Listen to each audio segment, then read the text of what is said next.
आप लोग यहाँ इकट्ठा हुए हैं रेवती बस स्टैंड। दीपक यादव के लिए इंसाफ इकट्ठा हुए हैं। किस तरीके का इंसाफ मांग रहे हैं आप लोग? इंसाफ मारे उसको दुष्प्रयोग तक मारा गया है। वो सच्चाई की लड़ाई लड़ रहा था, उसे सच्चाई नहीं मिली, सच्चाई को झूठ बनाकर उसको प्रताड़ित करके मारा गया। इसके भी हम लड़ाई लड़ रहे हैं। देश की सेवा करने के लिए गए थे, देश सेवा के लिए गए थे वो।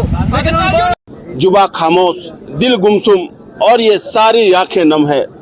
इस वक्त हम शहीद दीपक के दरवाजे पर हैं और ये सारे लोग तिरंगा लेकर शहीद दीपक के दरवाजे पर हैं। सैकड़ों लोग चारों तरफ आप देख रहे हैं, मोबाइल लिए कोई सेल्फी नहीं ले रहे हैं, बल्कि दीपक यादव के सम्मान में आए हैं और इनकी मांग है कि दीपक यादव को शहीद का दर्जा मिले।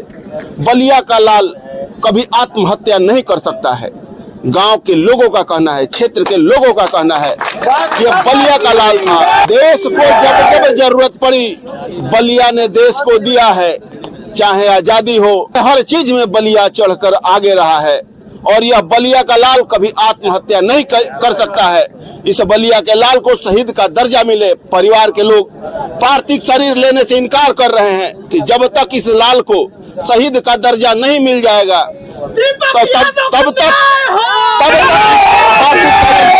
हम लोग सुपुर्दगी नहीं लेंगे। देख सकते हैं लोग आक्रोशित हैं और सवाल एक और खड़ा हो रहा है कि शहीद दीपक यादव का फार्म 10 भर दिया गया था। फार्म 10 क्या होता है मैं आपको बता दूं। जब फार्म 10 किसी सेना का भर दिया जाता है तो उसके साथ एक गार्ड नियुक्त कर दिया जाता है, घर लाने के लिए भी और घर से ले जाने के लिए भी। लेकिन शहीद दीपक अभी कुछ दिन पहले, कुछ माह पहले अकेले ही फौज से अपने गांव आए थे और यहां से अकेले ही गए थे। इसका मतलब कहीं ना कहीं साजिश हो रहा है इस परिवार के साथ, इस क्षेत्र के लोगों के साथ। इस व्यक्ति कई सवाल हैं जिससे परिवार के लोग, क्षेत्र के लोग काफी आक्रोशित हैं।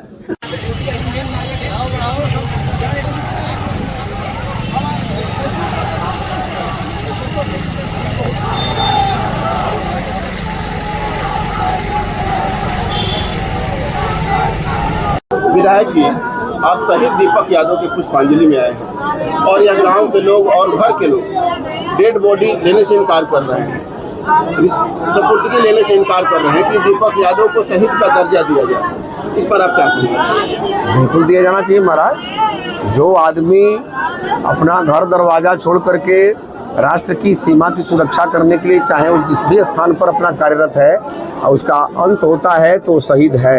10 वर्ष जिस भी अधिकारी ने इस तरह की गंदी सोच रखता है वो तो गंदा है और उस पर कार्रवाई होनी चाहिए। ये अच्छी बात नहीं। 10 वर्ष लगातार दीपक यादव फौज में अपना सेवा दिए, देश सेवा किए, शहीद का दर्जा इनको नहीं मिल रहा है। बिल्कुल मिलना चाहिए। उसके लिए भाई हम तो चूंकि अधिकृत व्यक्ति नहीं है कि हम लोग कुछ कह दें, लेकिन मैं बिल्कुल परिवार की भावना के साथ हूँ।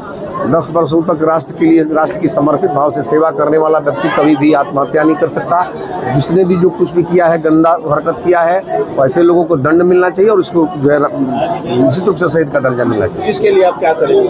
भाई हम लोगों के पास इतना ही है कि हम लोग रक्षा मंत्री राजनाथ सिंह से मैं स्वयं मिल करके हम लोग इस बात पर बातचीत कर सकते हैं। चूंकि अब व्यक्तिगत अधिकार क्षेत्र का नहीं है, इसलिए अनावश्यक बात करना भी प्रासंगिक नहीं होता है। अभी परिवार के लोग ये कह रहे हैं, इस गांव के लोग ये कह रहे हैं कि मैं सुपुर्द नहीं दूंगा। के जो लोग भाई देखिए, हम लोग सामाजिक कार्यकर्ता हैं परिवार का जो भाव है उस भाव के साथ हम सबका भाव है। इससे इतर कोई न सोच है, न कोई भाव है, न कोई विचार है। आप शहीद दीपक जी की पत्नी हैं। हाँ, क्या हुआ था? 21 सितंबर को ओटीडी में थे। वहाँ पर एक अफसर, एक नायक, एक हवलदार थे। वो लोग डेली शराब पीते थे। इन लोग का था कि ये अपने यूनिट में जाकर बात लीक कर देगा। उनको ज़बरदस्ती खाने के बहाने करके बुलाए, ज़बरदस्ती शराब पिलाए और उनको मारना स्टार्ट कर दिए। फिर मेरे पास वो फ़ोन किए, यूनिट में फ़ोन करके बता दूँ। मैं बोली मेरे पास नंबर नहीं, आप बताए। वो बोले कि हाँ, मैं यूनिट में फ़ोन करके बता दिया हूँ। तब तक वो पंकज अफसर ने फ़ोन छीन लिया। बोला कि मैडम कुछ नहीं हुआ है, हम लोग 4 लोग बैठ कर पी रहे हैं, थोड़ा इनको चढ़ गई है। उसके बाद कुछ दिक्कत नहीं है तो मैं फ़ोन रख दी। फिर सुबह 8:30 बजे के बाद मैं कॉल की, उनको एमएच में पंकज ने रेफर कर दिया। वो हाथ में पंकज ने बोला रंजीत को हाथ में चाकू पकड़ाने के लिए। अजीत ने वीडियो बनाया। फिर उनके बैग में शराब के बोतल रखे कि ये अपने से पिया है। फिर एमएच में गए, वो जीटीओटी चेक हुआ तो वहाँ पर शराब एल्कोहल बिल्कुल नहीं निकला। फिर उनको जयपुर में भेज दिया गया। जयपुर में वो 45 दिन थे, सब कुछ हुआ, लेकिन फिर उनको अल्ट्रासाउंड के लिए भेजा गया। उसमें फैटी लीवर निकला। इस समय जो इनका मैं डिटेल में बता रही हूँ, कांड यहाँ से स्टार्ट है।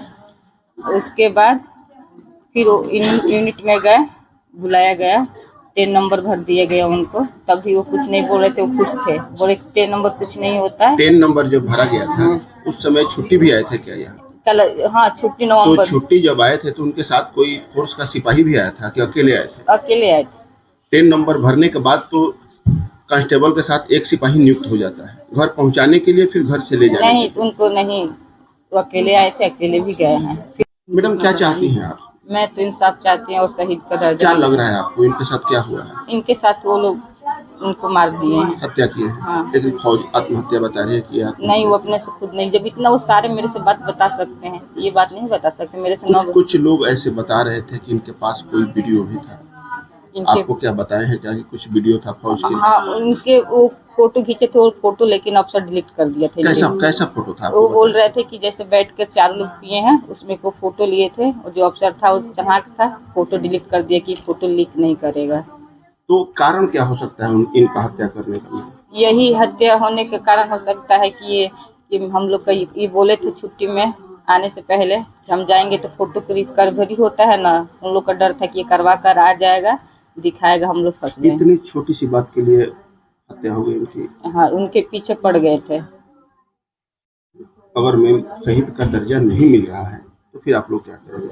मुझे शहीद का दर्जा चाहिए। मुझे सरकार से उम्मीद।